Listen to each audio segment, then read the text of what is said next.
right, I want to make sure that we use the time that we have wisely. Welcome, I'm Kristen McAllister, President of Cerius Executives. Welcome to our Cerius Leadership Series. It's one of the many opportunities that we have to learn, connect, and share here at Cerius. We like to leverage the power of LinkedIn to continue the conversation and connect further. There are many ways to grow a business. One of the best ways to grow it is in a straight line. We do that through leveraging the expertise and the experience of those who have been down that path before. We created our Cerius Leadership Series to share some of that expertise and thought leadership in our network so we can help make that growth curve as straight as possible.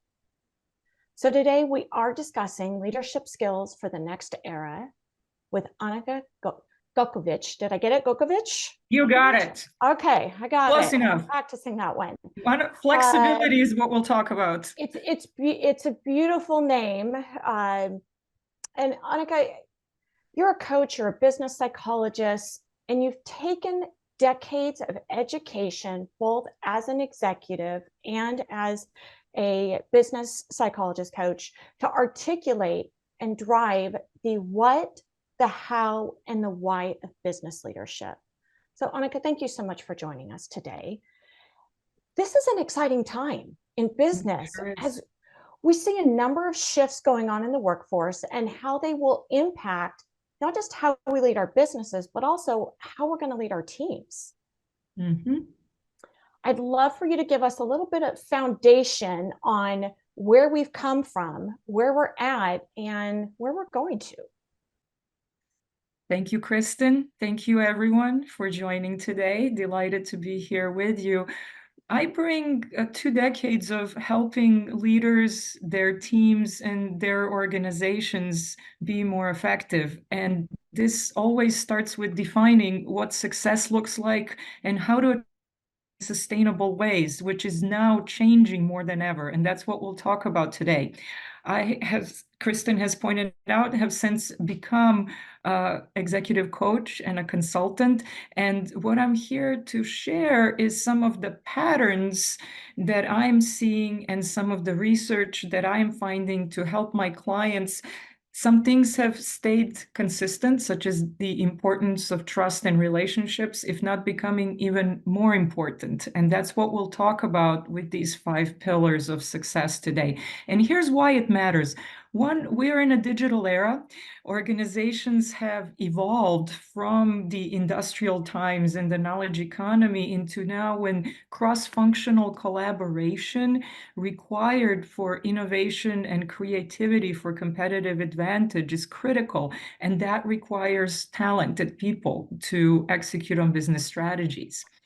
There's also an amplified need to belong and to have a purpose. This having emerged both with the dynamics around social justice, expectations to create space and dialogue around activism, as well as the generational shifts in expectations and values, which impact that war for talent and the ability of companies to do the workforce planning necessary to deliver their strategies. There's an increased need for connectedness, and yet people are busier than ever and dealing with the challenges such as the hybrid work environment. Some data on this front from Gallup is that about 1 in 10 people possess the talent to manage others, and another 2 in 10 have some talent and can reach a level of success if there is an investment in their leadership development, which leads to about 48% higher profit for their companies. Therein lies the business case for investing in leadership development.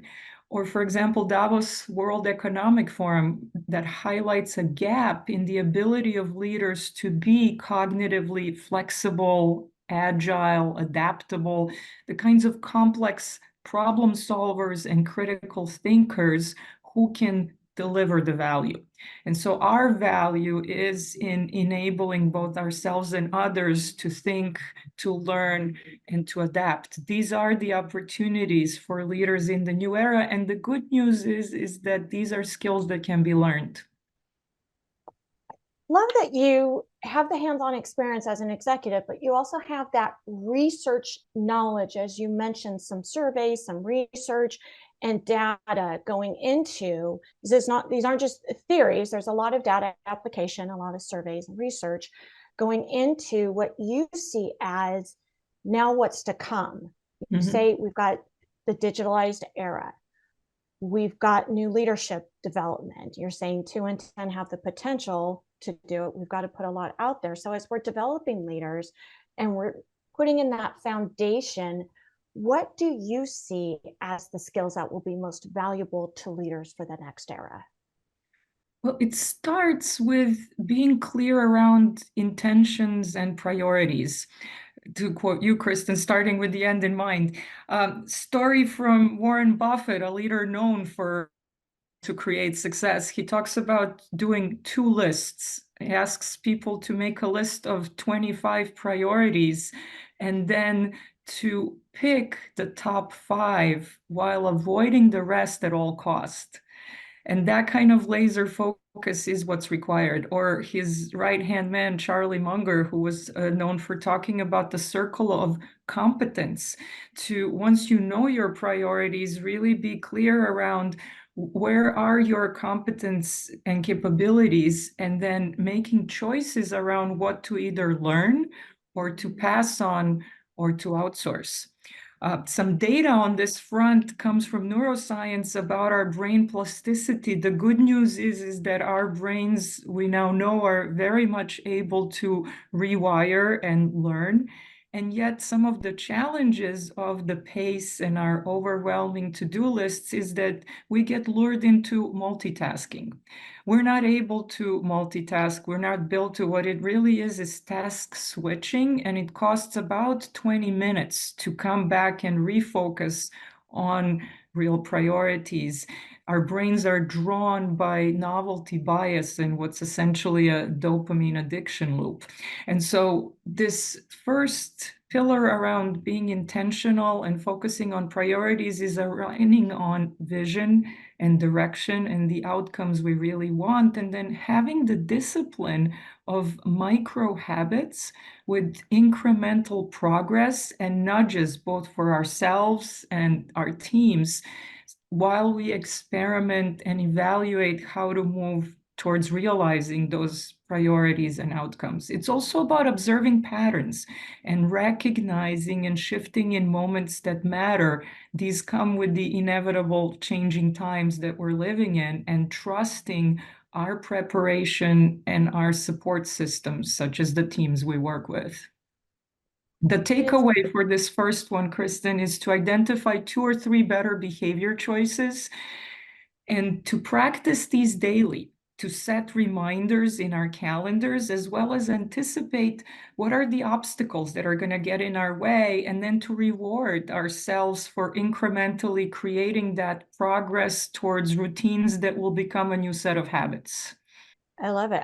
The book Atomic Habits. That's if this is a struggle for you, that's definitely a book. I think it's James Clear to pick up and look at the adopting those habits. Because I will say, as a business owner, you talk about focus and priorities, setting that example for our team.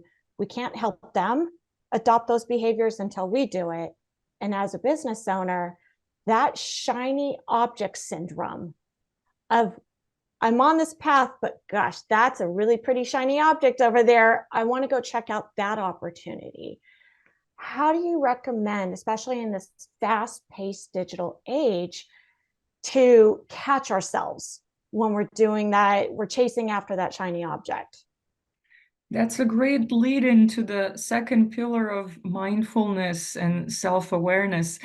In my work with leaders and their teams, coaching them and helping their effectiveness often has to do with them facing that what got them here isn't necessarily what's going to get them to that next level of needing to operate in more strategic ways and enable the change that's required by their environments. In fact, if you look at the results of training investments and leadership programming, there's at best about a 20% sustainable change, and that forgetting curve kicks in as soon as one day in, and up to that first month after will often undermine that incredible investment that organizations are making. So sustained change really requires flipping it around to maybe 20% insight and then an 80% focus on muscle building, which is a build on that first practice we talked about, it really being intentional with focusing on what are the priorities and the habits that we can put in place. It is really about noticing our mindset and expanding the line of sight by observing patterns. In fact, the SEALs get trained in situational awareness for that very reason. It's about intentionally playing above the line with that focus on priorities and outcomes, and yet also dealing with what's below the line. This is where our self-saboteurs and self-limiting beliefs reside. That's what got us there often, and yet is going to get in our way to getting to that next level of breakthrough. And so a takeaway to consider for mindfulness and self-awareness is really to identify what is energizing, because time is a finite resource, yet the good news is that energy is replenishable. It requires knowing what is our purpose, what are the care abouts and the values that really refuel our tanks, and then what is draining, what are some automatic thought patterns that may be getting in our way, so that we can correct for being able to accomplish those intentions and priorities. And it's an exercise that I really enjoy going through for myself. We do it with business owners, and it's that good old fashioned, what do you enjoy doing, love doing, and you're great at? What brings you enjoyment and what doesn't? How do you work with and coach executives through that process to identify what they should be leaning into and where the value of their time is, versus when they wake up and say, I have to go do this? We want to be able to say, I get to go do this. How do you work with them through identifying that and going back to number one, then adopting that as part of their micro habits? And so that's a great point around the positive reframing and the power of zooming out. That's part of systems thinking. Instead of just zooming in on the tasks and the things we all have to do, being able to zoom out towards the why of we're doing this. In fact, if I may take us to the third pillar, because it is one that's important to lean in on, and that is energy and rewarding, and that is relationships. Being able to put relationships first is part of that lean in that matters. And yet what I often find is that my results-focused clients really need to refocus from those results to their relationships so that they can slow down in order to align their teams, slow down to really understand their stakeholders better and engage them for buy-in, and then ultimately build their brand of being trustworthy leaders. That's the reward of putting relationships first. It's about building that trust and rapport through active listening, through mirroring and labeling people's emotions. That's emotional intelligence. And then really being intentional about framing and mastering meaning through storytelling and connecting the dots for people. This goes way beyond sharing data and information, and we know that our brains are social, and that's how we connect, is through that meaning and storytelling. And ultimately, it's about leaders owning the responsibility to nurture people and their connections. That's part of the responsibility of being a leader in this new world. And so a takeaway for this point around relationships first is to notice both your own and others' emotions, and then to use that to orient actions in ways that complement our default reliance on intellect. We know that this, in fact, improves decision-making and trust when we're willing to slow down and do that. I love it. And before we move on to the next, there was something you said in there, and I've heard you talk on this before with building those relationships and rapport. A lot of it is building that trust, that transparency. Um, Talk a little bit more on that, kind of the active listening portion of really understanding the relationship isn't just, I'm going to show up for you when we're friends, and we're, explain more about that meaningful relationship in order to have true foundational trust. Wow, that's a big one. I mean, think about the fact that we live in this epidemic of loneliness, and that all of a sudden people are actually looking to their world of work to fulfill that very human need for connection. To the point around trust and transparency, there's also this increased distrust of corporations, of how our data is being used. And so, in a lot of ways, people managers and leaders more than ever now have this as their responsibility in terms of creating those kinds of relationships that leave space for people to authentically be who they are, to authentically share their experiences versus just kind of put on that proverbial corporate suit and leave themselves at the door. That expectation has very much changed in the modern employee experience. And actually, it is related to the fourth pillar around courageous conversations, because, Kristen, to your point around trust and transparency, it takes courage to leave space for that. And what I often find with my very smart and driven clients is that sometimes they can avoid difficult conversations. And why would you do that? Well, not having the time, and realistically not wanting to deal with other people's reactions, which can get messy. And then ultimately, that does hurt trust and undermines productivity.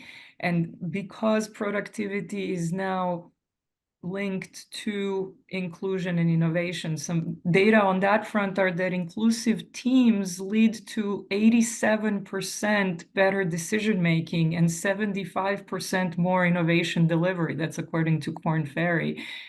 Or Amy Edmondson's work with the Google project Aristotle around psychological safety, which she now defines as permission for candor. We know that that permission for candor predicts team performance, innovation, learning, resilience, and yet those are those courageous conversations that require leaders to slow down and put the relationships first.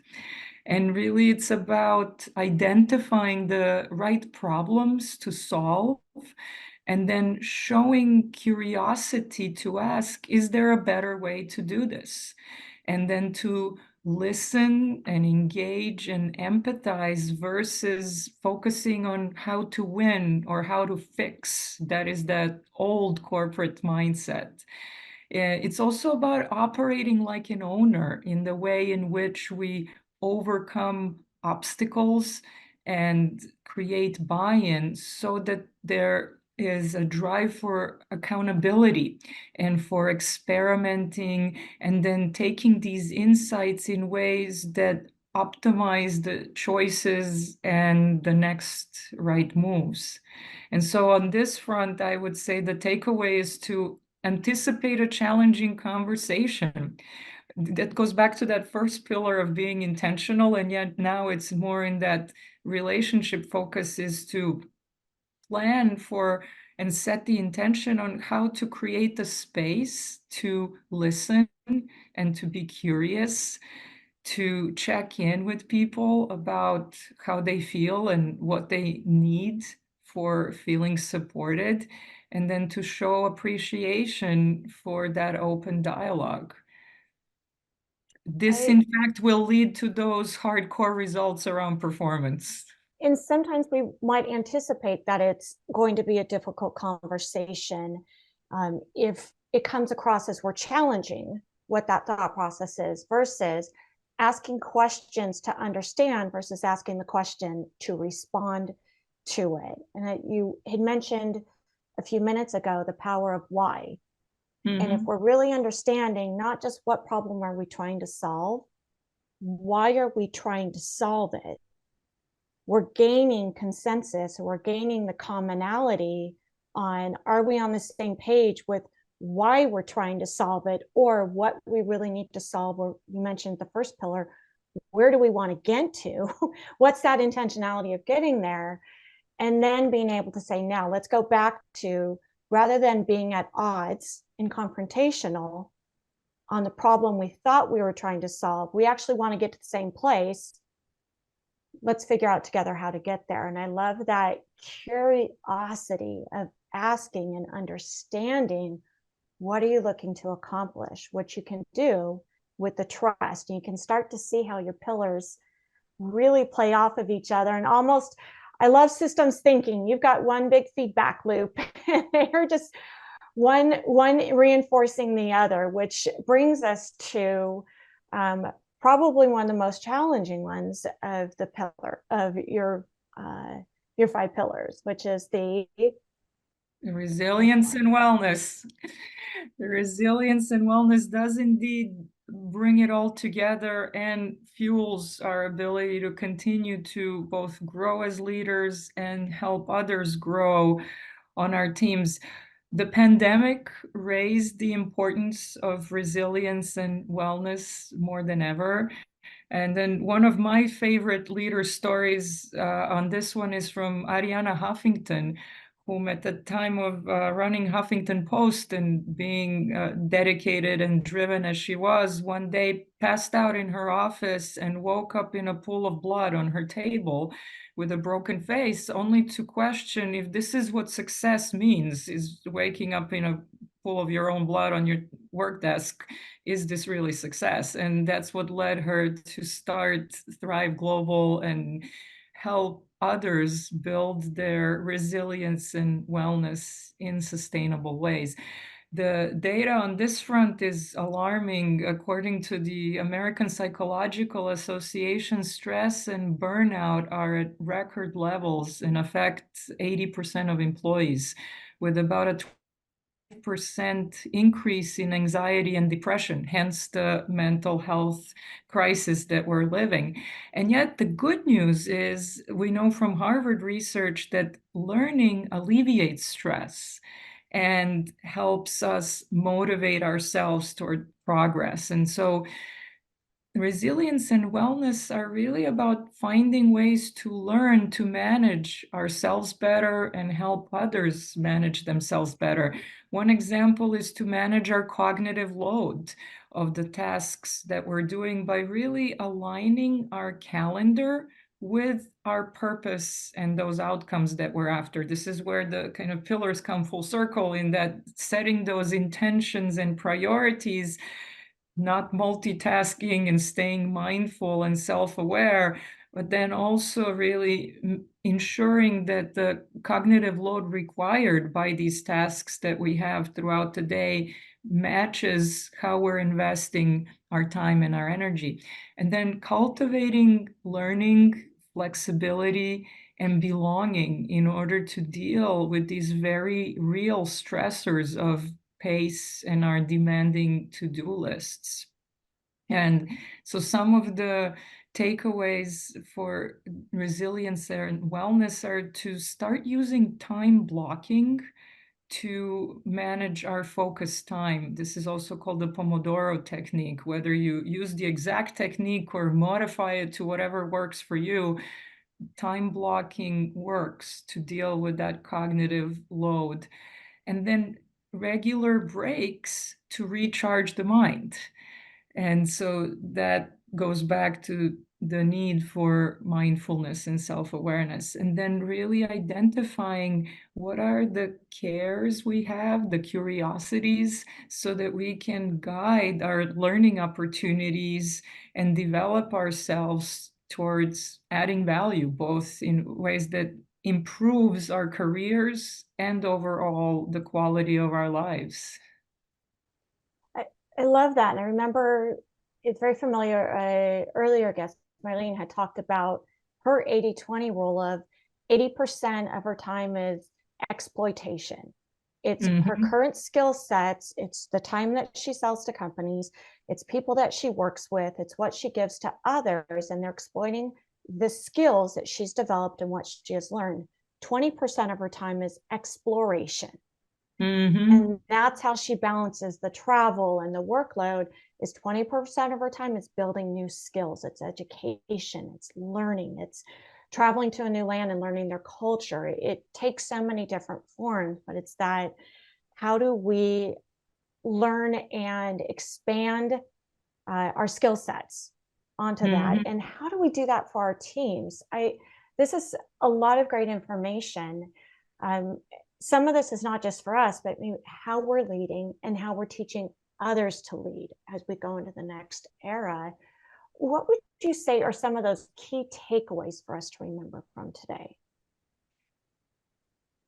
Always start with intention and outcomes. So really having that discipline to constantly question the true north, because it is so easy to get distracted and pulled in a million ways. And to the point around teams, being aware that others are watching us. So it's not only about leaders doing it for themselves, it's that then it enables that scaled impact for the team to really know what direction to move in. And then being flexible in terms of iterating our actions towards minimum viable changes that get us towards where we want to go, while staying mindful that we're not doing this alone. And that's that point around relationships and courageous conversations, because we need to mobilize others to move with us in that direction, and then notice the progress and the growth in ways that motivate further momentum. As human beings, we're built to be motivated by learning and by progress. And so creating these habits to pause and notice that, and again, be intentional around how we mobilize the power of progress and growth is really what will then get us to those next breakthrough levels. As an athlete, you're speaking my language. I've got the measuring progress, the breakthrough levels, because you need the incremental improvements in Mm-hmm. order to have those breakthrough moments. Mm-hmm. It's absolutely wonderful. Thank you so much, Anika. And I'd say the application of these leadership development pillars is just invaluable, not only for ourselves, for in our development, but also when we're assessing our teams and where could they use some developing, which of the pillar do we feel they would have the greatest improvement and impact, both professionally and personally, because as we've learned, it's now become a blend of our personal and professional lives. I know that there's so many comments and questions. Anika is available on the LinkedIn post that is in the chat.